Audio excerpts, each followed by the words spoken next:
हम लोगों ने एक्सरसाइज 7.2 के 4 क्वेश्चन को कंप्लीट कर लिया। देखो अब क्वेश्चन नंबर 5 को देखो। इसके अंदर हमें क्या बोला है, find the ratio in which the line segment joining A and B is divided by the X axis, also find the coordinate of the point of division.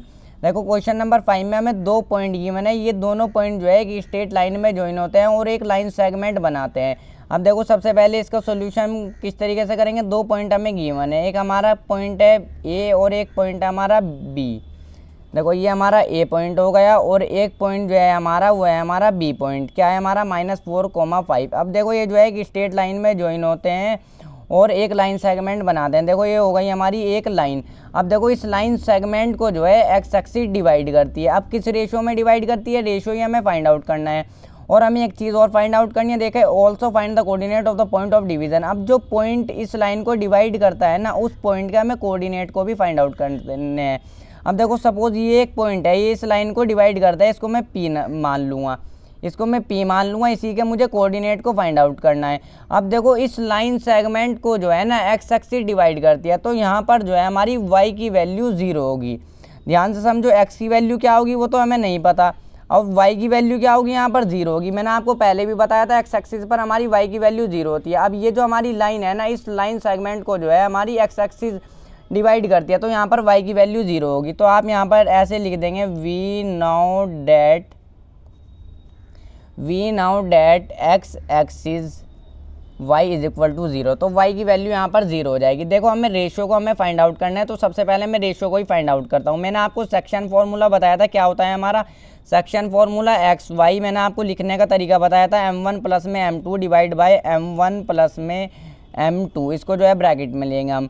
और यहाँ पर भी m1 प्लस में m2 divide by m1 plus में m2। अब देखो मैंने बताया था x2 की मल्टीप्लाई कर दो, यहाँ पर x1 की मल्टीप्लाई कर दो, y2 की मल्टीप्लाई कर दो, y1 की मल्टीप्लाई कर दो। पूरा फॉर्मूला इसलिए लिखा देखो बताने के लिए, या तो इसके इक्वल रख लो तब भी रेशो आ जाएगा, या फिर इसके इक्वल रख लो तब भी रेशो आ जाएगा। अब एक्सप्लेन में मुझे बताने की ज़रूरत नहीं है, मैंने इससे पहला क्वेश्चन भी हमने रेशो को ही फाइंड आउट किया था। अब इस बार y की वैल्यू देखो मेरे पास है, तो y को जो है मैं इसके इक्वल रख लूँगा, तो रेशो हमारा आराम से आ जाएगा। तो फॉर्मूला सिर्फ मैं इतना यूज़ करूँगा y इज इक्वल टू। और देखो यहाँ पर भी मैंने आपको बताया था, यहाँ पर हम ये वाले कोऑर्डिनेट रखते हैं। ये वाली वैल्यू है हमारी x1, ये हमारी y1, ये हमारी x2 और ये हमारी y2, ये भी मैंने बता दिया था। तो फॉर्मूला रखो, देखो y की वैल्यू रखी ना, ये इधर ला, इसको जो है हम इसके इक्वल रखेंगे। तो हमारा m1 y2 प्लस में m2 इंटू में y1 divide by m1 plus में m2। देखो वैल्यूज़ को पुट करोगे आराम से रेशो आ जाएगा।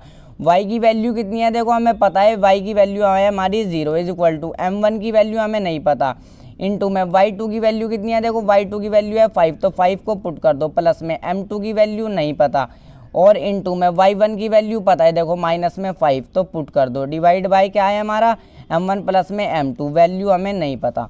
अब देखो ये जो है इसके नीचे 1 लोगे, क्रॉस मल्टीप्लाई इस तरीके से हो जाती है, तो क्रॉस मल्टीप्लाई करो, 0 के साथ मल्टीप्लाई कर दो, इसको पूरे को ऊपर चला जाएगा तो 0 के साथ मल्टीप्लाई हो जाएगा। m1 प्लस में m2 पूरा मल्टीप्लाई होगा, 5 की मल्टीप्लाई m1 में, तो 5m1 आपका आ गया, और प्लस में -5 की मल्टीप्लाई m2 में, तो यहाँ पर देखो माइनस की वैल्यू आ जाएगी, प्लस के m2 की मल्टीप्लाई माइनस के 5 में, तो माइनस का 5m2 ये जो है हमारा आ गया। अब देखो जगह कम है, तो इसको जो है मैं नेक्स्ट पेज पे सॉल्व करता हूँ। अब 0 की जब इसके पूरे के साथ मल्टीप्लाई होगी तो आपको पूरा 0 ही हो जाएगा। 0 होगा इज इक्वल टू, इधर क्या रहेगा, देखो 5m1 और माइनस में m2 इधर रहेगा, तो रख दो 5m1 और माइनस में 5m2। अब देखो ये माइनस का 5m2 है ना, तो मैं इसको जो है इज इक्वल टू से इधर ले आऊँगा, समझ रहे हो। देखो इसको इधर ले आऊँगा तो प्लस का 5m2 जो है ये बन जाएगा इज इक्वल टू, इधर आपका रहेगा 5m1।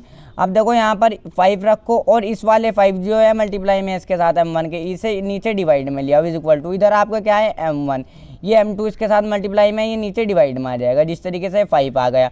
अब देखो ये कट जाएगा, 5 1 से 5, 5 1 से 5, m1 की वैल्यू भी 1, m2 की वैल्यू भी 1।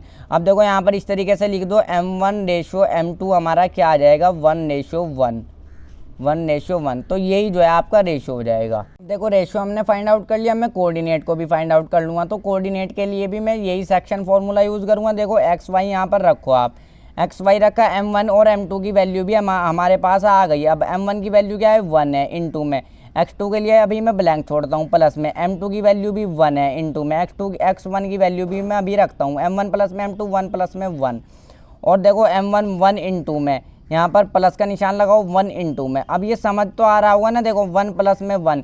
अब देखो आप वैल्यूज रख दो, x2 की मल्टीप्लाई कर दो यहाँ पर m1 में, यहाँ पर m2 में x1 की मल्टीप्लाई कर दो। पहले x2 की वैल्यू देखो, x2 की वैल्यू क्या है, देखो हमारी x2 की वैल्यू है हमारी -4, तो यहाँ पर जो है -4 रख दो। और x1 की वैल्यू है हमारी 1, तो यहाँ पर जो है 1 की मल्टीप्लाई कर दो। इसमें बिल्कुल फॉर्मूले के हिसाब से हम चलेंगे। अब देखो y2 की वैल्यू कितनी है, 5 है, और y1 की वैल्यू -5 है, तो y2 की वैल्यू 5 रखो और y1 की वैल्यू यहाँ पर -5 रख दो। बस इसको जो है सॉल्व कर लो, आराम से हमारे कोऑर्डिनेट आ जाएंगे। 1 की मल्टीप्लाई -4 में तो -4, प्लस में 1 की मल्टीप्लाई 1 में तो 1 ही, डिवाइड बाई ये हो जाएगा आपका 2। और देखो 1 की मल्टीप्लाई 5 में तो 5, 1 प्लस के 1 की मल्टीप्लाई -5 में तो -5, यहाँ पर ध्यान से लिखेंगे हम प्लस माइनस, डिवाइड बाई 2। देखो x और y इसके कोऑर्डिनेट हम निकाल रहे हैं, तो यहाँ पर देखो बिल्कुल आराम से जो है हम इनको सॉल्व कर लेंगे। प्लस माइनस माइनस, मगर माइनस के साथ वैल्यू आएगी क्योंकि माइनस वाली वैल्यू बड़ी है, डिवाइड बाई 2। 5 - 5 0, डिवाइड बाई 2, तो ये तो आपका 0 ही हो जाएगा। अब देखो x y यहाँ पर कोऑर्डिनेट हमारे क्या आ जाएंगे, हमारे कोऑर्डिनेट आ जाएंगे -3 डिवाइड बाई 2, और ये आ जाएगी y की वैल्यू 0। यही जो है हमारा आंसर हो जाएगा। अब देखो रेशियो हमें फाइंड आउट करना था, रेशियो हमारा 1:1 आ गया, और कोऑर्डिनेट क्या आ गए -3/2, और y की वैल्यू देखो 0 ही आई है। यहाँ पर भी ध्यान से देखेंगे, हमें पहले ही पता थी y की वैल्यू हमारी 0 आएगी, और फाइंड आउट करने पर भी y की वैल्यू हमारी 0 ही आई।